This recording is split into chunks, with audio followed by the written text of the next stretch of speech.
अब मैक्लोडगंज की बात है तो मैक्लोडगंज में बिल्डिंगें तो बहुत बड़ी बड़ी बन गई हैं। मैक्लोडगंज तो आज ऐसी कंडीशन में है कि जिस हिसाब से यहाँ कंस्ट्रक्शन चल रही है उतनी कैपेसिटी रही नहीं है ज़मीन की। मैक्लोडगंज से चले जोगीवाड़ा रोड पे तो आपको एक भी नाला जो है वो खुला नहीं मिलेगा। लोगों ने ऊपर बिल्डिंगें बना ली हैं, होटल बना लिए हैं। अब बिल्डिंगों का बनना या जो भी इंफ्रास्ट्रक्चर जो भी अब और थोड़ी देर के लिए मुझे लगता है कि ये सारा चीज़ें बैन होने चाहिए।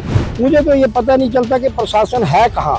जो कायदे कानून एयर कंडीशन में बैठ के बनाए जाते हैं, एयर कंडीशन वालों के ऊपर तो लागू होते नहीं है। वो गरीबों के ऊपर, गरीब कोई एक मंजिल बना रहा है उसके ऊपर तो ये डंडा चला देते। हिमाचल में अगर यही चीज़ जारी रही तो हिमाचल ऐसा ना हो कि विलुप्त हो जाए।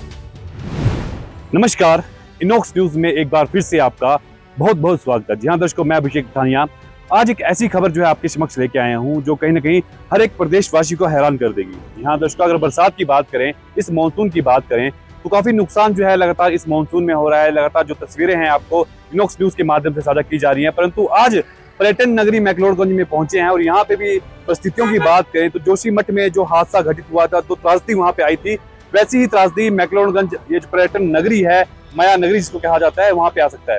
तस्वीरें आप मेरे पीछे देखेंगे कि वर्तमान में ये हालात है यहाँ के कि पूरा पहाड़ जो है दरक रहा है, पूरा पहाड़ खिसक रहा है। आप तस्वीरें देखिए कि किस तरह के हालात जो हैं धर्मशाला के पर्यटन नगरी मैक्लोडगंज के बन चुके हैं।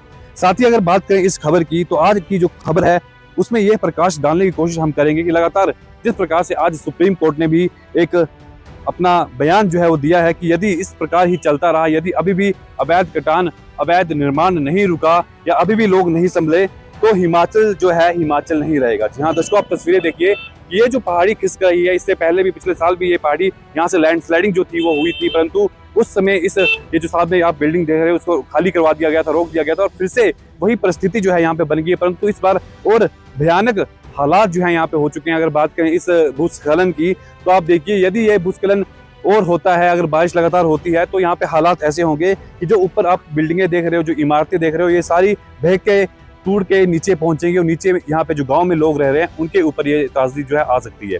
अब देखना ये होगा कि मैक्लोडगंज की बात करें तो यहाँ के लोगों का इस विषय को लेकर क्या कहना है। जिस प्रकार से लगातार अवैध निर्माण में पहले फिर से कह रहा हूँ आपको कि लगातार अवैध निर्माण हो रहा है और मैक्लोडगंज की बात करें तो रेड जोन जो में इस एरिया को रखा गया है।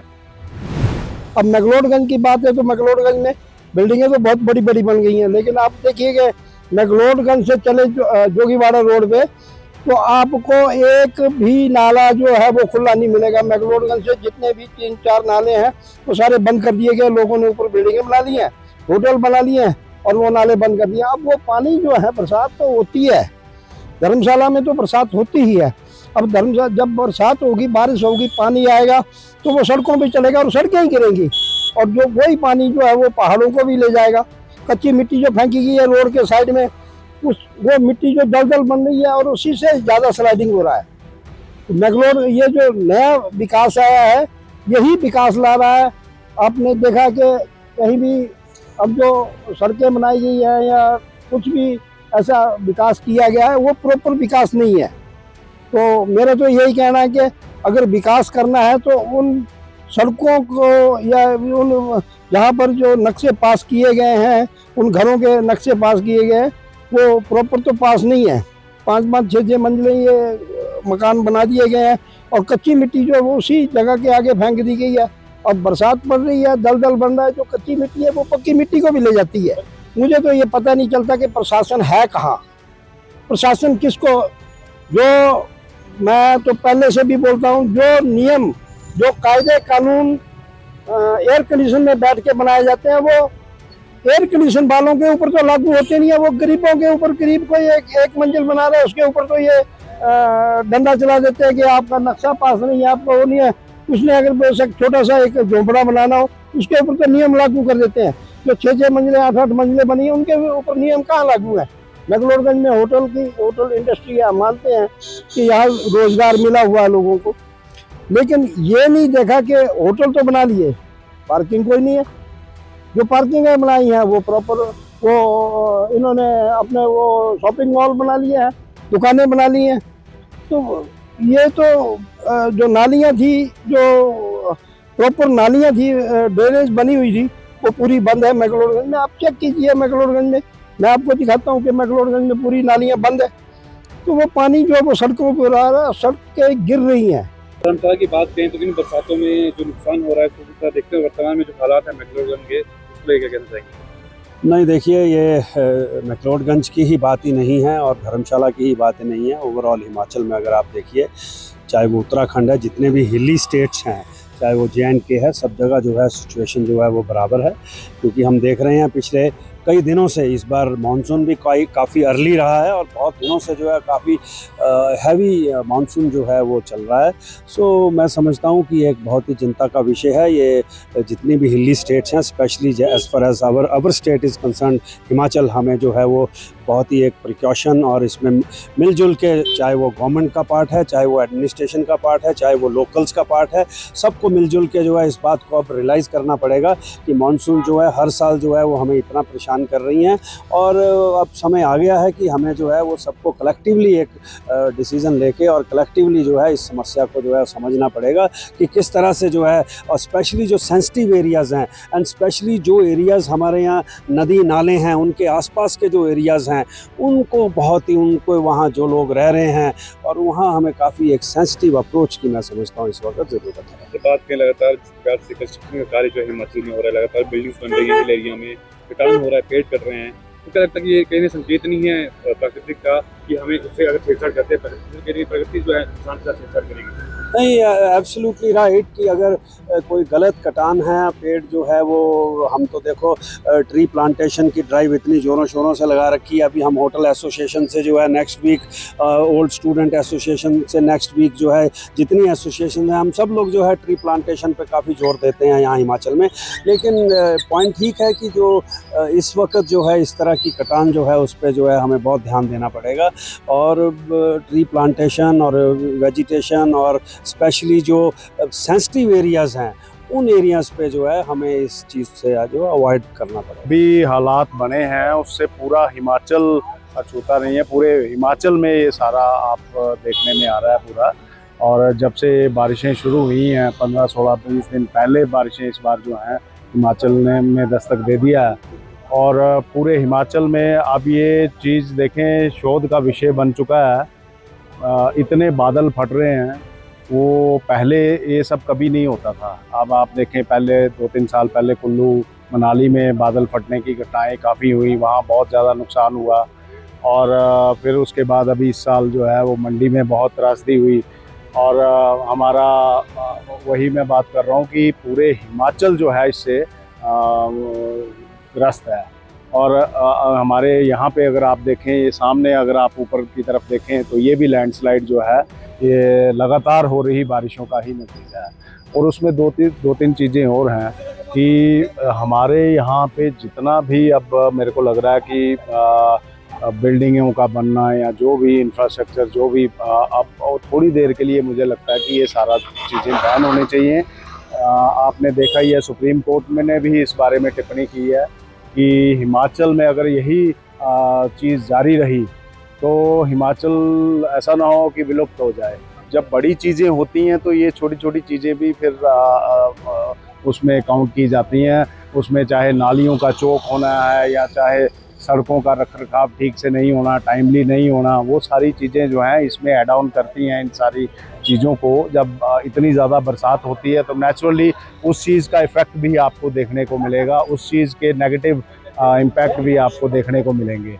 वो रीज़न तो ये ना, हिमाचल में इस साल बारिश ज़्यादा हुई या मानसून जल्दी आया, इस वजह से हो गया ना। हमारा भी ऐसे ये दोस्त जगह कुल्लू इससे मंडी में तो भी हो गया ना, एक जैसे बारिश ज़्यादा होने इस वजह से लकड़ी गिर गया। फिर अभी हम लोग ये ना रात को यहाँ नहीं सोता है, दिन को है ना खाना बना के लिए नहाने के लिए थोड़ा थोड़ा जाता है, उसे टीम भी दरवाज़ा खोल के अंदर रहता है, वही ऐसे करता है। वही हमारा सेटलमेंट ऑफिस है, वो ये वो जो इसका हमारा ये मतलब का पत्थर है ना, बोला अभी पता होगा नहीं मालूम में, हम लोग भी नहीं बोला, वो लोग भी नहीं आया।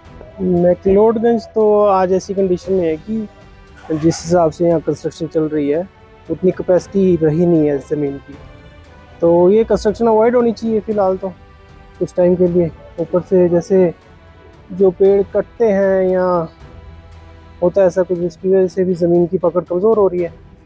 तो अगर ऐसे ही लगा रहा तो ये तो हालत बहुत ख़राब हो जाएगी। अब बात करें नालियों की, तो जो पानी की नालियाँ बनाई गई हैं उसकी निकासी जो है बंद हो चुकी है, नाले बंद हो गए हैं, इसलिए नालियाँ बंद तो पूरे साल ही रहती हैं।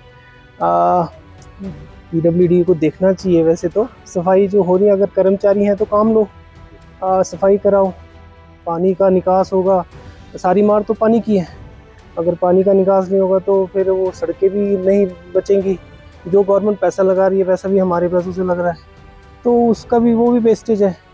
तो कुछ पॉइंट नहीं है, मीनिंगफुल बात नहीं है। इतना गंदगी यहाँ पूरा जाम रहती, 12-12 महीने पर जाम रहती नालियाँ, पानियों की निकासी नहीं है। तो ये सब कुछ तो होना ही है। अगर ये भी जो पार्ट है, अगर ये भी स्लाइड होता है तो ये भी अगले 3-4 साल तक ऐसे ही चलेगा, काम तो होना नहीं है इस पर भी। तो थोड़ा सा बजट लाएंगे, कुछ करेंगे, फिर वापस से अगले साल दोबारा से बजट आएगा, फिर कुछ होगा धीरे धीरे। बट मेरे को समझ नहीं आता कि ऐसे जैसे लेबर के जो लोग होते हैं ना, इनसे अगर आप आइडिया लो तो ये भी बड़ा अच्छा काम करके देते हैं। तो डिपार्टमेंट के पास किस चीज़ की कमी है कि आपसे एक हिस्सा, रोड का एक हिस्सा बनाने में इतना टाइम लग जा रहा है, और लग भी रहा है तो उसको प्रॉपर नहीं बन पा रहा है, मजबूती नहीं दे पा रहे हैं। इंजीनियरिंग की कमी है, किस चीज़ की कमी है, ये समझना बहुत मुश्किल है। My name's Cynthia Travis. What's your profession? I'm from the USA and I'm a professional geologist. And I've lived in McLeod for quite some time. So I've watched the hills come slowly coming down. And it's a combination of a few factors. Number one, the drainage is very poor. So the drainage undermines the road. So the road is getting hollow underneath, and then the cars are driving and they're starting to break up. You can see a brand new one today. Also, there's too much. The hills are steep, very steep, and the load of the buildings is too much, and it's slowly creeping down the hill.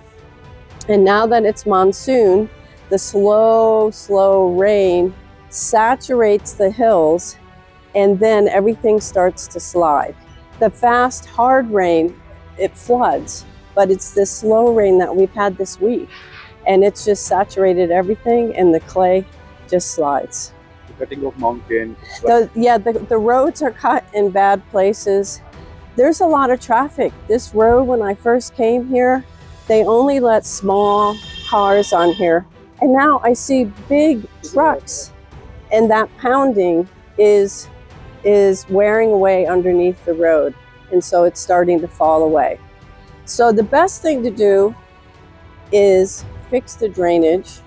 At the same time, it would be nice to take the water pipes out of the drain, and then, because that would be good for public health, and then redo the roads and stop the construction on the hills. Really, it's going to come down. Side पे जो बड़े बड़े डंगे लगने चाहिए, concrete की दीवारें लगनी चाहिए, जिससे कि सड़कों पे मलबा ना आ सके, सड़कों पे मलबा ना आए, और जिससे कि रोड ब्लॉक ना हो। और हर बरसात में ही हर वर्ष कुछ ना कुछ जगहों पर रोड ब्लॉक होता ही रहता है कि नेचुरली जो मलबा है वो आता है ऊपर से, और सड़कें ब्लॉक हो जाती हैं। मगर यहाँ पर थोड़ी PWD की चुस्ती है कि वो 4 घंटे में 6 घंटे में रोड क्लियर कर देती है। बहुत अच्छी बात है कि हिमाचल की जो सरकार है वो बहुत चुस्त है, और जो एकदम रोड क्लियर सुबह होते ही, मतलब 10 बजे के बाद रोड एकदम क्लियर करती है। नालियों की बात करें, नालियों पे तो जी हर वर्ष जो रास्ते में जो कंक्रीट है नालियों में भर जाती है, और उससे नालियाँ ब्लॉक होती हैं। उसका वेट तो ज़मीन पे ही आएगा ना जी। और जो बिल्डिंगें बढ़ रही हैं वो तो बढ़ ही रही हैं, गवर्नमेंट नक्शा टाउन प्लानिंग से पास हो रहे हैं और तब बन रही हैं। ये तो सरकार को देखना है कि बनवानी है कि नहीं बनवानी। क्या आपको लगता है कि कुछ सालों के लिए जो है कंस्ट्रक्शन बिल्कुल बंद कर देनी चाहिए? नहीं, ऐसा करने से तो बैंकों वालों का जो ओनर है उनका भी करोड़ों रुपया डूब जाएगा, तो वो तो उसमें लोन में आ जाएंगे, नीचे आ जाएंगे। लेकिन प्रकृति को भी तो नुकसान हो रहा है, जिस हिसाब से आपदाएं आ रही, बादल फट रहे हैं, फ्लड आ रहे हैं, वो तो हो रहा है। वो तो अब हर साल ही होते हैं ना जी, हर साल होते हैं। हर साल बरसात में यही हाल होता है, सड़कों पे मलबा आता है, आपको क्या लगता है किस तरह से रोका जा सकता है? इसके लिए तो जो जहाँ पर जरूरत है कंक्रीट की दीवारें दी जानी चाहिए, जहाँ से मलबा ना आ सके।